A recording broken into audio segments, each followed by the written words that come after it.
live. Y'all, thank you for laughing at me because my face turned red. Jackie's a champ today, fixing a live feed.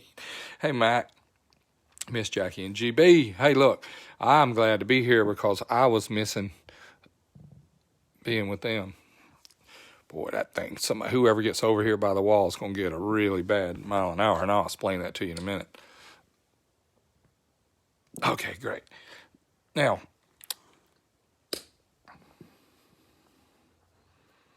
old school George running a good old-fashioned wire. Yeah. All right, here's it goes. Infrared beams. The infrared beams are only 100 thousandths in diameter, about really, really small, like 2.5 millimeters in diameter. Infrared beam is invisible. You can't see it. It's not affected by light or vibration or dirt, sunshine. It's just infrareds are, hey, Jeff, okay, now I got the pressure on me because this guy right here that just popped across there, Jeff Foster, he knows whether I'm pulling one over on you or not. So, hey, look, Jeff, private message me later and list my incorrect statements here, okay? That's one of my heroes when it comes to this stuff. Jeff knows what's up. He worked this deal for NHRA for a long, long time, and he still works it over where he works now. So when you do this kind of tech talk and you explain these technical things right here, you don't want really Jeff watching unless he's going to give you some constructive criticism. Thank you for tuning in, Jeff. I'm going to move on like you're not there. It's like the teacher's watching me. All right. So anyway, we've got the emitter inside the walls at the starting line, all three of these beams. The receivers are outside the wall. So there's no reflections. There's no reflectors here. It's only emitters and receivers. Okay, 60 foot has an emitter outside the wall. It emits the little 100 thou infrared beam to this reflector and back to the receiver. 330 same way, 660 mile an hour same way, 660 ET, 1,000 foot ET, 1320 mile an hour, and 1320 ET. Now, this is where the mile an hour is interesting to the folks that don't know about this every day. This mile an hour right here at 8th mile, the mile an hour, your 8th mile an hour is an average. Mile an hour is an average between these two beams. In other words, you come in going down this track and you run this ET through here. You start a clock here and you stop a clock here, and the amount of time it takes to go this 66 feet gives you the average speed through this trap. This is a speed trap, 66 feet long speed trap. At the finish line, there's another one, 66 feet before the finish line and the finish line, and your speed at the finish line is an average between these two clocks. That's called a speed trap at the finish line. So most NHRA tracks, now there's a lot of tracks that have ET and mile an hour here, they have mile an hour here, they have mile an hour at 1,000 foot. I've seen some cool stuff like that, but let's just talk about a typical NHRA racetrack. Hey, David. Hey, Mark. Hey, Gunner. So when you pre-stage the top of, let's draw a real quick one. Everybody knows that goes to the drag strip is you have pre-stage, and then you have stage lights, okay? And we have all the ambers, and then we have the green, and then we have the red, okay? When your front wheel breaks this beam, these lights light up. When your front wheel breaks this beam, these lights light up. And if your wheel is in between both of these at the same time, this light and this light will be on. And I'm going to bring you over here. Remember jumping lights? Yeah, back in the day. We fixed that, didn't we, Jeff? Okay, I've got a proposed race here between the orange and the pink wheel. These are vehicles that are welded together. Frank Hawley taught me this. Where you got these two vehicles, one in the left lane, one in the right lane, and they are welded together with a pipe all the way across. Never mind the Christmas tree. Never mind what it's going to hit. I just want this for a theoretical and for us just to use it as an example. Okay, so the paint wheel is going this way. Let's put that up. we are going this way. Tell me to slow down, quick shaking. Hey, Alex. Hey, John. Hey, Brian. Okay, so we got this orange wheel is in front by 5 inches. The pink wheel is behind by 5 inches. And then when they stage at exactly the same time, this pink wheel is properly staged. It has the pre-stage light on and the stage light. Here we are, pre-stage and stage. Both lights are blocked. Both infrareds are blocked. So this pink wheel is properly staged. It has the stage light and the pre-stage lights on. This orange wheel is deep staged. He has rolled so far forward that he has uncovered the pre-stage light. So the pre-stage light is not blocked in his lane. So on this side, these lights, pre-stage lights, would be not on. Only in the left lane we would have these lights on and these lights on, and in the right lane we would have this light on. I know that's hard to follow, isn't it? All right, I'm going to tell you the significance of all this in just a quick second. 5 inches difference. 5 inches between the beams, 5 inches between the tires. And this is coming back to me while I'm doing it, so forgive me. The wheels, the orange one's 5 inches in front. This is the center of this wheel. This is the center of this wheel. They're 5 inches apart. Let's say these pre-stage and stage beam are about 5 inches apart, and let's use all this as just a reference, okay? Now, let's say these vehicles take off at the same time, bang, and they're going down the racetrack. They're going down the racetrack, and they go through all these clocks. And when they get to the finish line, who's going to win?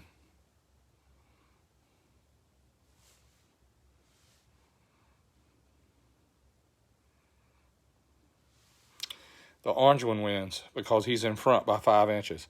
But here's what happens to the time slip. This is very interesting to me. The reaction time for the pink wheel is 0.50. Okay? The ET for the pink wheel is a 9.50. If that was true, and they are welded together, and they are 5 inches apart, and the spindles are 5 inches apart, and the tires are 5 inches apart, the orange one would be 0.00 reaction time if the pink one was 0.50. And the time slip would say 9.50 on the pink one and 9.55 on the orange one. So the orange one went 9.55. The pink one went quicker, ET, but the orange one got there first.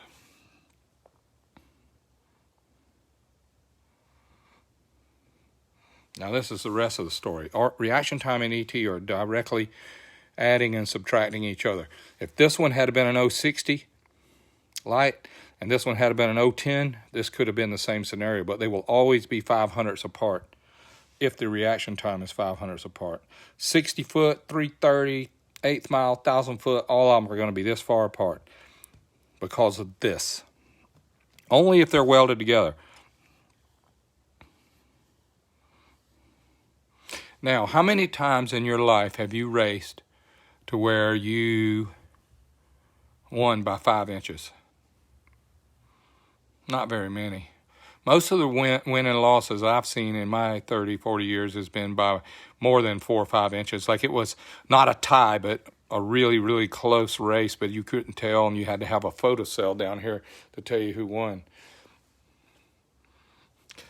And some classes you're not allowed to deep stage. In sportsman classes, if they have, I think you have to have this light on and this light on in order to be able to race.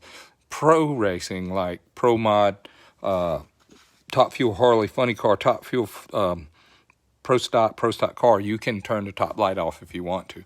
But it's so scary. It's so scary to red light that it's better off to shallow stage. When I say shallow stage, that means that you have both beams blocked and you have both sets of stage lights on. The pre-stage and the stage lights are on. To me, that would make the most sense. Now, has anybody got good questions on this yet? Because, yeah, you're right, Gunner. ET racers win by the skin of their teeth quite a bit. But here's the trick. This guy right here, this guy's bike, this orange bike, His bike is just as fast as this pink bike. Yet the orange bike doesn't break out because he goes a 955 because he got in there a little bit deep. But I don't think in ET racing you're allowed to deep stage where this light goes out. I don't think you are. Maybe you are in some races, but I call it the package number. That's the total. You're right. That's right. Thank you. Oh, and I don't have to tell you you're right. That's what you call it. Good. Okay, now I got a few little tidbits that are interesting enough that I'm going to share with you real quick. I made a couple notes to remind me. And Jeff, you know this good.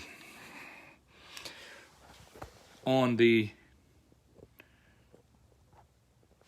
Pro tree, a 500 tree, a 400 tree, and an NHRA tree. Oh, staging disc. Yeah, we'll do that in a minute. I can draw that in a minute. But let me go back and tell you about this other deal, and I'm going to put the phone back around me so I can talk to you. Ooh. Okay, there I am for a minute. All right, I wanted to tell you a couple things that are interesting. When you go to, let's just take SGMP, South Georgia Motorsports Park, and Silver Dollar Raceway. Those are some examples of some good tracks that we race local here. Let's see if I can get rid of all these people on here. How do I get all that off of there? All right. When you do a pro tree at SGMP or at Silver Dollar, and you get a .000, that is .000. That is a .400. That means there's 4/10 tree. And when you do ET racing, where the lights go blink, blink, sportsman tree, and they count down, blink, blink, blink, that's on a 500 tree, .500. So when the tower engages sportsman 500 tree, the 000 is .500 after the vehicle. Let's see, .500 would be after the beam was broken. No, that's after the green light comes on. Yeah. That's right. The rest of the story is when you go to NHRA racing, yank the wheel up out of the beams on a pro tree, quicker reaction.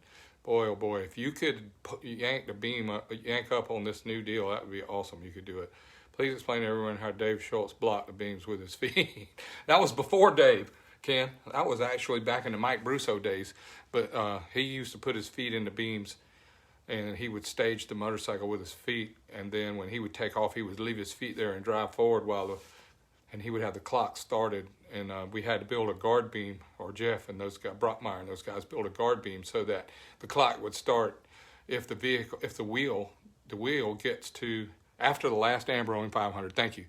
And after the last amber on a 400, and on pro stock motorcycle, Jeff, isn't it .375, and pro stock cars somewhere around .375 to 400 .375 to .380 is the zeros. And that only happens when you go to an NHRA national event, because they bring their tree and they bring their computer and they bring their timing system with them. And when they go to Gainesville or when they go to Atlanta, .370, thank you. That's a very unknown number right there. We're leaking info out right there. Yeah, it was before your time. Ken Miller, that was back when pro stock motorcycles had wooden wheels. Hey, Mark. Some good info for you here. So when you go, when you take a pro stock motorcycle racer that goes .1, .01, .02 on an NHRA national event track, and he goes to SGMP and he tells the tower, please put me on a 400 tree, and he goes red. And then he goes 400 tree and he goes red. Then they start fussing at the guy with a switch. And then they go to fussing at the guy in the tower. You held the tree too long. You held this long. You did that. No. It's a 400 pro tree at every track except for national event tracks. When they bring their clocks with them and you're having pro stock motorcycle or pro stock cars, the .00 number is based on .370, not .400. So when you go red at your local track set on pro tree, .400 pro tree, and you go red, if you go red, you might not be doing it wrong. And please don't adjust that, because if you're a good pro stock motorcycle and a good pro stock car racer, you should go red at your home track every time they put it on pro tree, because you got 3/10 in the bank to go red. 300, sorry, not 3/10. from 0.370 to 0.400. That's 300s. All right, talking about the finish line height of the clocks and stuff, we've got at the starting line, I think it's about 1 inch and 5/8 off the ground. The infrareds are at the finish line; they're way up. The 60 foot is even higher than that, so that we don't carry our tires over it.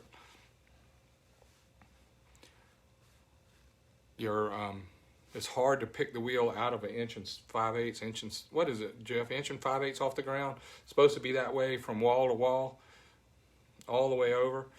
If the ground's sloping a little bit and they take the wheel and roll it through in several places, almost all the tracks now have the ability to set the Pro Tree to go 370. Yeah, they have the ability to, but I'm thinking that most of the tracks have a 400 tree. So I've seen so many pro stock racers go and rent, and they complain about red lighting all the time, and they're trying to find somebody to fuss at. But if you look, it's usually on a 400 tree. I understand what you're saying, Jeff. But if the NHRA comes into that track and they bring their tree and their clocks, they're going to have a 370 programmed in there. Which the reason they did that, it was a bloody mess out there with pro stock cars and pro stock motorcycles red lighting every round. That's not fun to watch at all. But I'm going to run out of time, and this is great. You got 1 inch and 5/8 in both tire grooves. Yep, left tire, right tire. Yep, supposed to be pretty close in there when you move. I see a lot of times back in the day when I was racing professional, you would roll it in and checking it and moving stuff to set it right in both lanes, in the left lane, right lane of the left side, and the left tire and the right tire of the right lane. Yep, I remember that. Thank you for that information. I got the judge with me watching on here, so it made me trip around a little bit because it's easy when you know a lot about what you're talking about. I'm sorry about the hat, y'all. This is Bryce Custom. This is not my new company. This is an old hat that I had back in the day before we were G2 Motorsports. All right. Tech Talk Tuesday, number 73. 60 foot is 10 inches. That's some really great info. 60 foot is 10 inches off the ground. Oh, this is the last piece about this I got to tell y'all. This is great. Top Fuel car has a canard in front of the tire. A funny car has a body in front of the tire, and a pro stock car has an exact amount of overhang from the front tire. So when the pro stock car stages here, and the funny car stages here, and the Top Fueler stages here, when they go down the track, this canard on the Top Fuel cars trip the beams. So they start the clocks here and stop the clocks here. Pro stock car uses the nose of the car. Starts the clocks with the wheel, stops the clock with the nose. No, it's not measured from the guard beam. 5 1/5 to 6 inches. Center in the racing groove. Okay, so let me tell you about a Top Fuel Harley and a pro stock motorcycle that I know of. These are the only two vehicles, the only two professional vehicles at an NHRA race that starts the clocks with the edge of the front wheel and stops the clocks with the edge of the front wheel. I know when you go to some of the radial tire races, they have these noses, and then they put these little extenders out here on the car, and they had some really unfriendly names, unfamily style names. I'm not saying it, but this starts the clock, and this little thing here would stop the clock. And they finally had to make a rule from here to here as a rule. Pro stock cars start the clock with the front tire, and they stop the clock with the nose. And Jeff and all you guys know, there's a rule from here to here.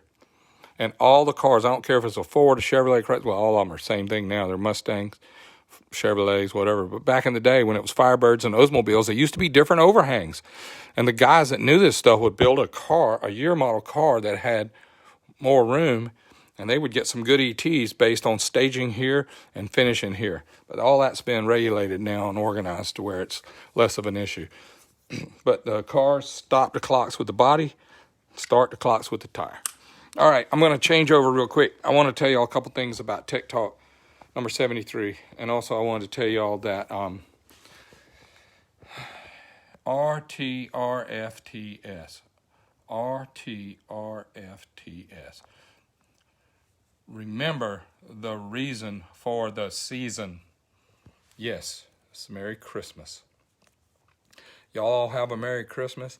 There's a lot of great questions coming in. Time's a little bit, it's a little bit behind now for me that you write me in these questions and let's cover them again. But thank y'all. Merry Christmas. I won't see you on Tech Talk Tuesday until next Tuesday. And, but thank y'all so much for your time. God bless y'all.